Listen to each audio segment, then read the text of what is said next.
It started like any other cold Thursday morning in rural Michigan. A teenager and his stepfather heading out into the woods together, rifles in hand, boots crunching through fresh snow, breath fogging in the November air. Nothing about that morning looked unusual to anyone who saw them leave. Two people who shared a home, shared a family, heading out to do something they had done before. But somewhere deep inside those frozen Michigan woods, something went terribly wrong. And by the time the sun had barely climbed above the tree line, one of them would be dead. The call that came in to Lenawee County dispatchers that morning lasted only a few minutes. But those few minutes would set in motion one of the most disturbing and emotionally complex investigations the county had seen in years. Because what started as a devastating hunting accident would slowly, methodically, and chillingly transform into something far darker. A story of secrets uncovered, anger unleashed, and a death that investigators would come to believe was anything but accidental. This is the full story of what happened on November 30th, 2023, in Lenawee County, Michigan. This is the story of Kurt Stubbins, a man who went into the woods that morning and never came back out alive. And this is the story of the 17-year-old boy who was the only other person there when it happened. Before we go any further, if this is your first time on this channel, welcome to CASEFILE Records. We cover true crime cases documented through police records, court proceedings, and verified reporting. If you believe in holding the truth accountable, hit that subscribe button right now and make sure your notifications are turned on. Because we don't just cover these cases. We go deep. And this one goes very, very deep. Kurt Stubbins was 41 years old when he died. He had built a life for himself in Lenawee County, Michigan, the kind of life that looked ordinary from the outside but carried real weight underneath. He was a father. He was engaged. He was a working man who had found his footing after hardship and was trying to build something lasting. His biological daughter was 16 years old at the time of his death. She had never truly known her mother. Her mother had passed away when she was only 2 years old, leaving Kurt as the sole surviving parent. That detail alone tells you something about who Kurt Stubbins was. He hadn't walked away. He hadn't handed his daughter off to relatives and disappeared. He had stayed, and he had raised her, and she had grown up in a home where her father was the only anchor she had ever known. Kurt was engaged to a woman named Jennifer, who had a son of her own. That son was Trenton Barry, 17 years old, and it was Trenton who had come to call Kurt his stepfather. The two shared a roof, shared a family business, and on the morning of November 30th, 2023, they shared a hunting trip on private wooded property in Lenawee County. The property belonged to someone the family knew through their church congregation. It was a familiar place, a place they had been before. There was nothing about the location that should have made that morning dangerous. Nothing that should have made it the last morning Kurt Stubbins ever experienced. But it was. The 911 call came in at approximately 10 in the morning. A male voice, young, panicked, barely coherent, broke through the line. The dispatcher answered immediately. Standard opening. What is the address of your emergency? And the voice on the other end said words that immediately shifted the entire room into emergency mode. He said, "My dad's been shot." The caller identified himself through the chaos of the moment. He was 17-year-old Trenton Barry. He was out in the woods, somewhere on the hunting property, and his stepfather was on the ground beside him. Shot. Unresponsive. Bleeding. The dispatcher tried to establish the basics as quickly as possible. Location. How did this happen? Was the victim conscious? She made an educated guess almost immediately, asking Trenton whether they had been hunting. Trenton confirmed it. He said Kurt had been shot in the back. He said he had found the wound. He said the bullet had not gone all the way through. Then he said something that would become one of the most quietly significant statements of the entire investigation. He said he had only heard a loud boom. He hadn't seen it happen. That was what he told the dispatcher. He had just heard the sound, and when he turned, Kurt was down. The dispatcher kept him focused. She told him to lay Kurt flat on his back. She told him to apply pressure to the wound and hold it. She kept her voice steady and instructed him not to leave the line while her colleagues worked to coordinate a response and reach Trenton's mother, Jennifer, who was contacted separately and immediately began trying to pinpoint her son's location using a tracking application on her phone. Meanwhile, Trenton was alone in the snow with a dying man. He pressed his hands against the wound. He talked to Kurt. He begged Kurt to stay with him. He asked Kurt to squeeze his hand. He called him by his first name. Kurt, Kurt, squeezed my hand. There was no response. But Kurt was still breathing. And as long as he was still breathing, there was still something to fight for. You can hear in those recorded moments the sound of a teenager trying to hold himself together against something he was not equipped to handle. The dispatcher urged him to keep talking, keep pressure on the wound, keep yelling so responders could hear him. And he did.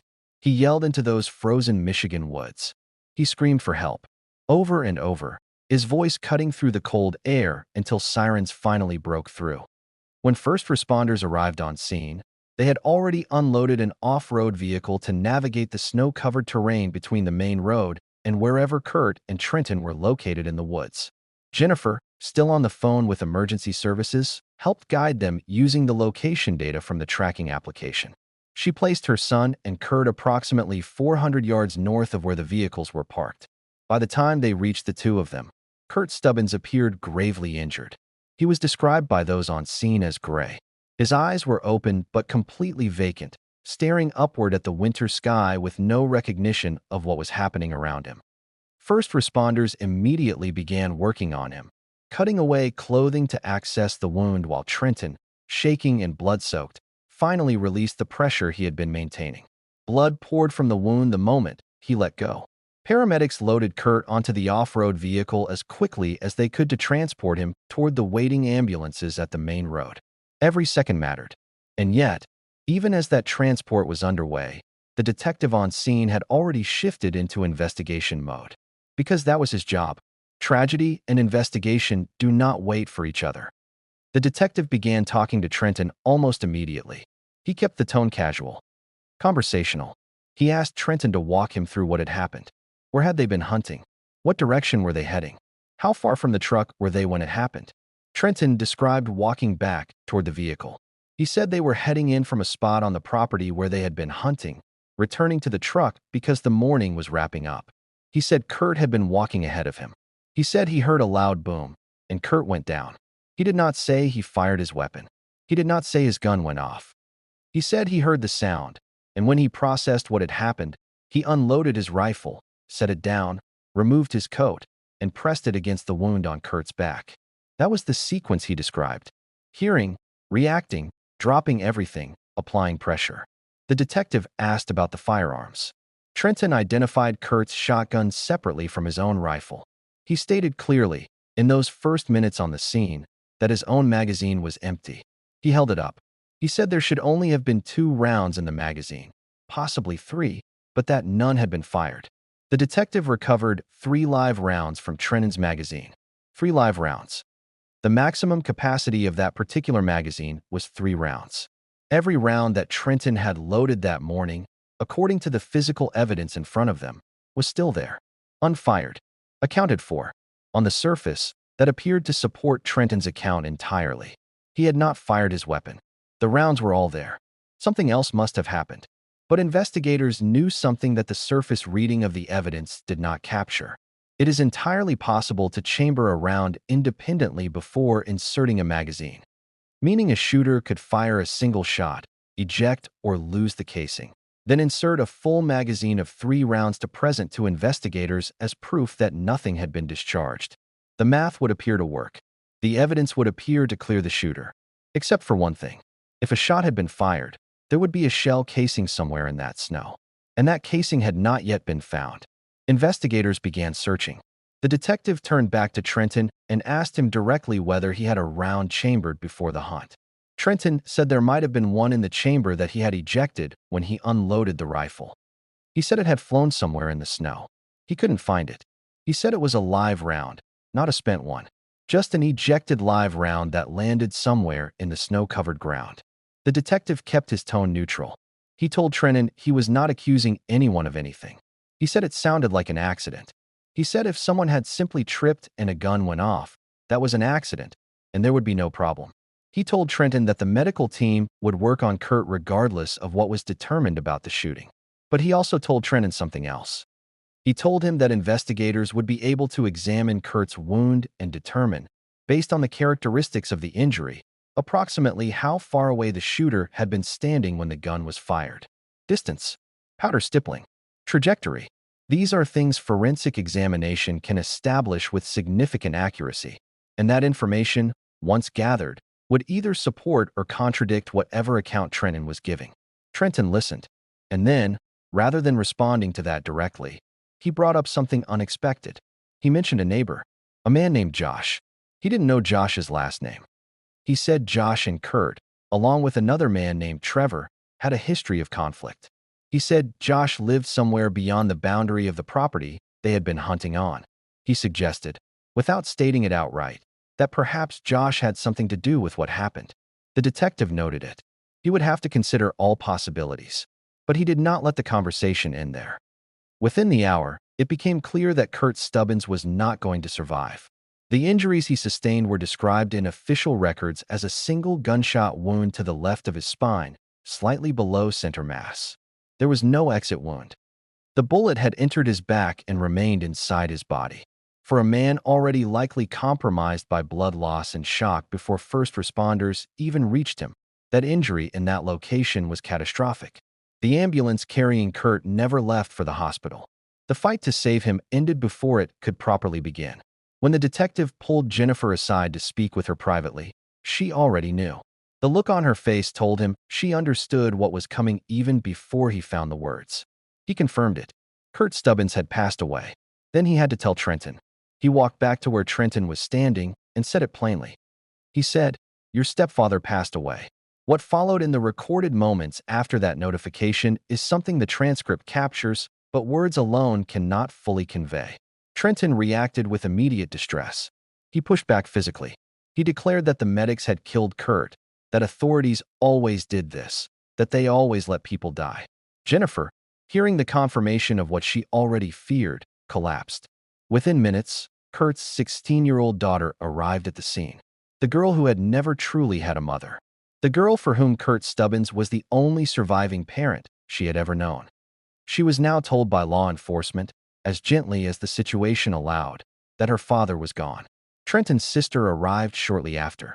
The woods that had begun that morning as a hunting ground were now a crime scene, a grief site, and the starting point of what investigators were already beginning to suspect was something far more deliberate than anyone had yet said aloud. At this point in the story, something must be said about what the cameras captured in those raw, unedited moments following Kurt's death notification. Grief is not uniform. Anyone who has experienced sudden, traumatic loss knows that it does not follow a script. People freeze. People rage. People laugh inappropriately because their minds cannot process what has happened.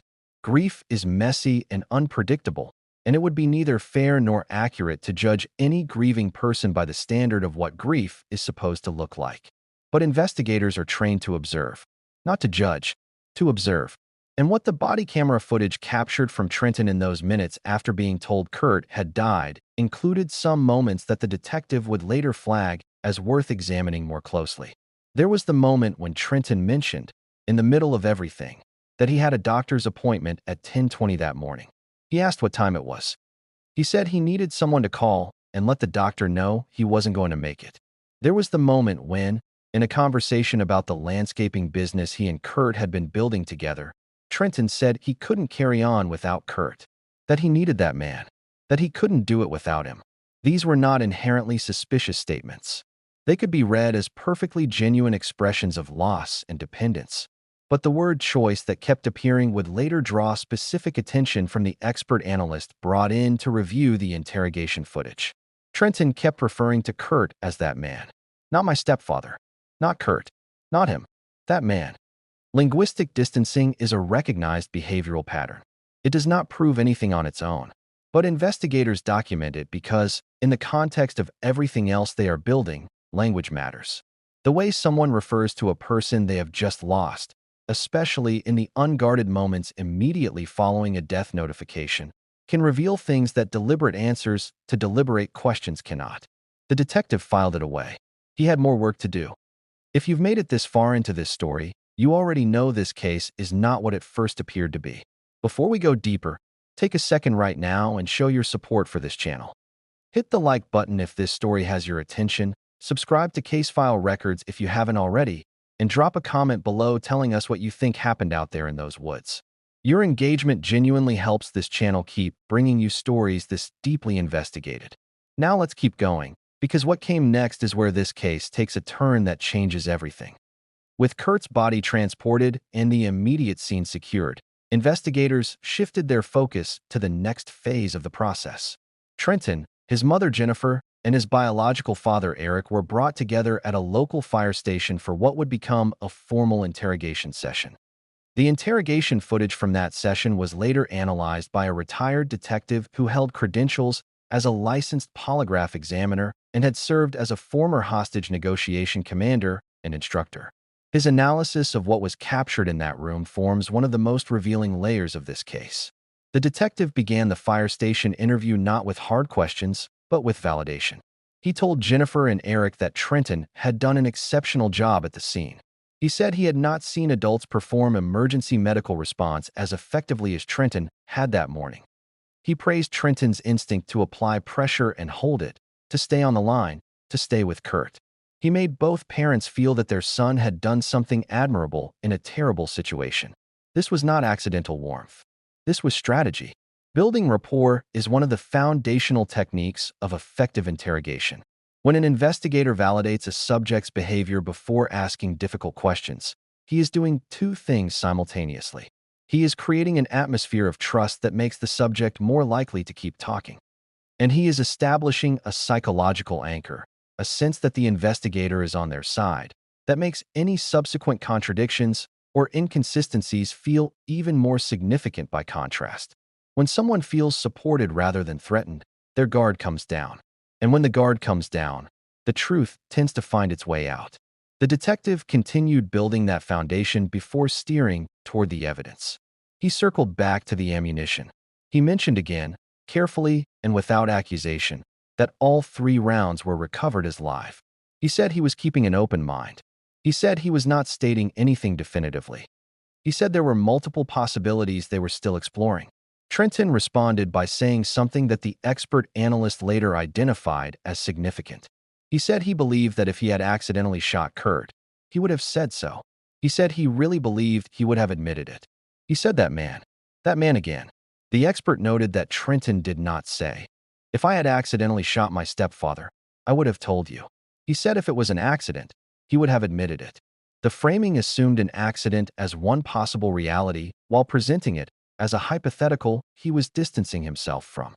Combined with the repeated use of that man as a referential label for someone who was supposed to be a parental figure, the language painted a picture that the expert found deeply inconsistent with genuine grief and genuine innocence.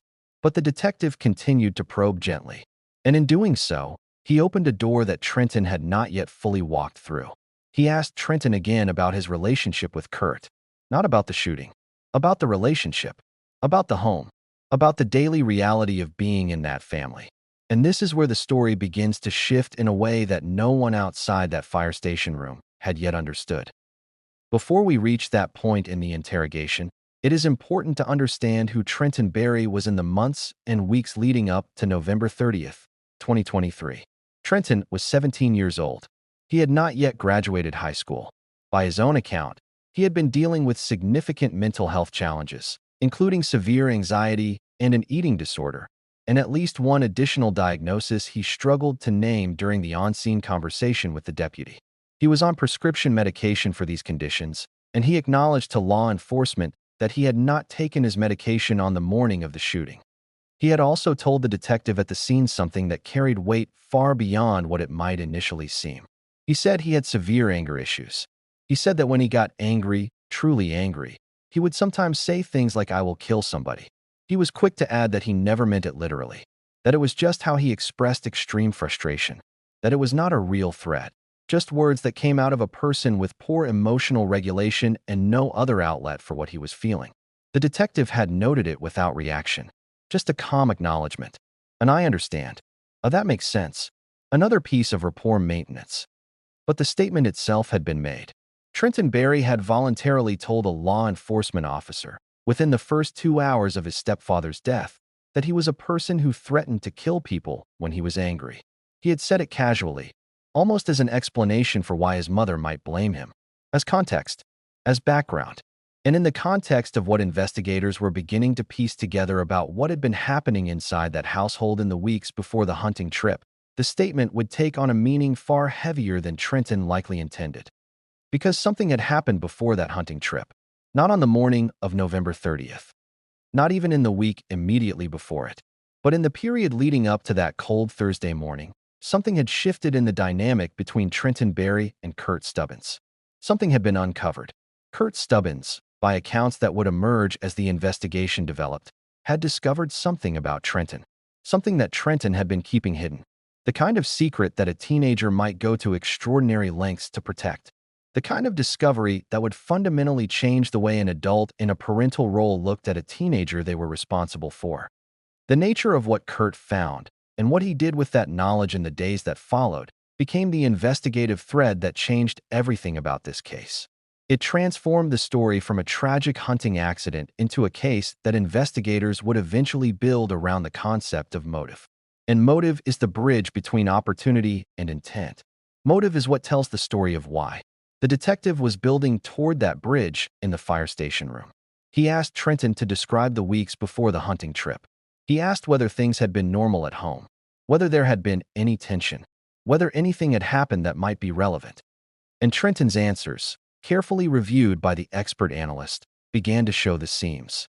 There is a particular kind of conversation that happens in interrogation rooms when a person knows more than they are saying. It is not usually a dramatic breakdown or a sudden admission. It is something quieter and more subtle. It is the slight delay before an answer that should come immediately. It is the over-explanation of something that did not require explanation. It is the introduction of a relevant detail as a smokescreen for relevant detail. It is the careful, measured management of information by someone who is aware that what they are saying is being recorded and analyzed. The expert who reviewed the Trenton Barry interrogation footage described his observation in stark terms. He noted that at certain moments in the interview, Trenton appeared to display something that went beyond the controlled presentation of a nervous teenager trying not to implicate himself. There were moments, specific moments captured on camera, where Trenton's demeanor shifted in a way that the expert found deeply troubling, where the weight of the situation seemed to lift slightly rather than press down harder, where Trenton appeared, in the expert's professional assessment, to become almost animated in recounting certain details. The expert's words about what he observed were not vague. He said that Trenton had a look on his face at certain points in the interrogation that appeared almost like satisfaction, like someone who felt they had successfully executed a plan and was now managing the aftermath. And in the expert's experience, spanning decades of interrogation analysis and polygraph examination, that particular expression on the face of someone sitting across from a detective while their stepfather's body was being processed at a morgue was not something that appeared in the faces of innocent people. He said it almost seemed like Trenton wanted to talk about it. And that observation, from a professional with the credentials and experience to back it, was not a casual remark. It was a trained evaluation of behavioral evidence.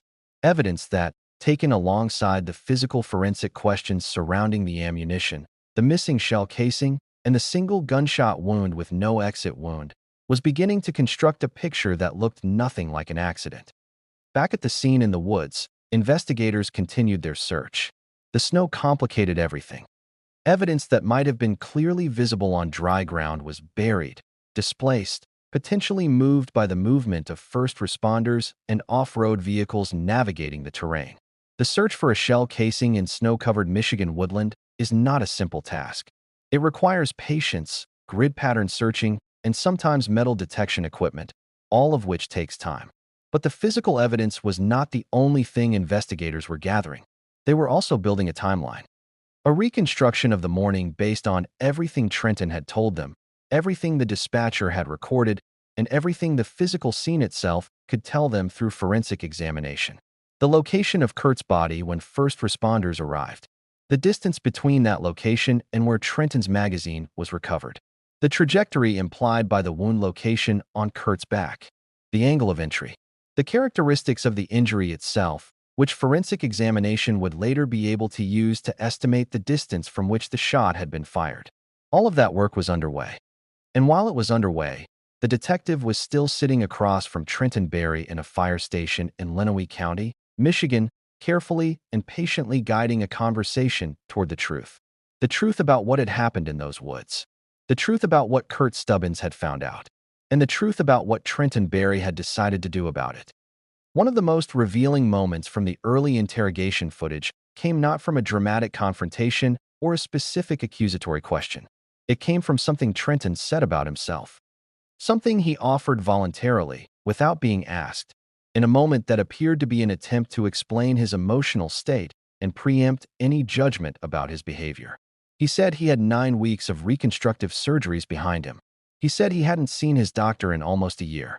He mentioned medical procedures that were significant enough to require nearly a dozen surgical interventions, but he was unclear about the specifics when pressed.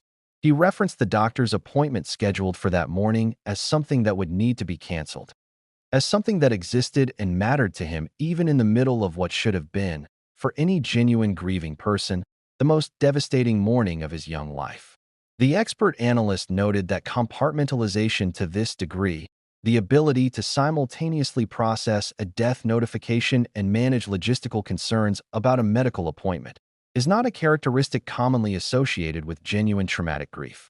It is, however, a characteristic sometimes observed in individuals who have been preparing for what they are currently experiencing. People who have rehearsed the scenario mentally. People for whom the shock of an unexpected event has not truly registered, because the event was not, to them, unexpected. Again, this is behavioral analysis. It is not a confession. It is not physical evidence. It is professional observation from a credentialed expert examining documented footage. But it is a thread, and in this investigation, the threads were beginning to come together. The detective, still building his rapport, still managing the temperature of the room at the fire station, began to shift his questions in a more targeted direction. He had already established the basic timeline of the morning. He had already heard Trenton's account of the boom, the reaction, the first aid. He had already validated Trenton's response at the scene. He had already flagged the ammunition discrepancy and left it hanging in the air without pressing it directly. Now he began to ask about the days before. He asked Trenton to think back, not to the morning of the hunting trip, not to the moment in the woods, but to the period leading up to it. The conversations in the house, the atmosphere at dinner, the dynamic between Trenton and Kurt in the week or two before Thanksgiving came and went in November drew toward its final day. Trenton's answers in this portion of the interrogation were careful in a way that stood out. He was not careful when talking about the shooting itself.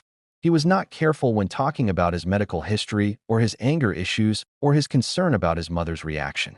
In those areas, words had come out of him in a relatively natural, if emotionally complex, flow.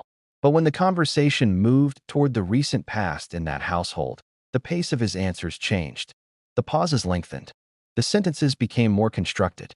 The detail that had flowed easily in other areas became sparse and selective. And the detective noticed. He kept his face neutral. He kept his voice even. He asked the questions again, slightly differently, from a slightly different angle. The way a skilled interrogator does when he senses that the room is one careful turn away from something true. Because the detective already had a theory, and the theory was built around the secret. The secret that Kurt Stubbins had uncovered. The secret that had changed everything in that household. The secret that, investigators were beginning to believe, was the reason Kurt Stubbins had gone into those woods on November 30th, 2023, and had never come back out alive. There is something that must be said here about the nature of secrets and the weight they carry in the life of a teenager. Adolescence is a period of identity formation, emotional volatility, and an acute sensitivity to exposure. For most teenagers, the discovery of a secret by a parent or parental figure produces shame, fear, and anger in varying proportions. For the majority, that anger is expressed and then processed. Arguments happen. Confrontations occur.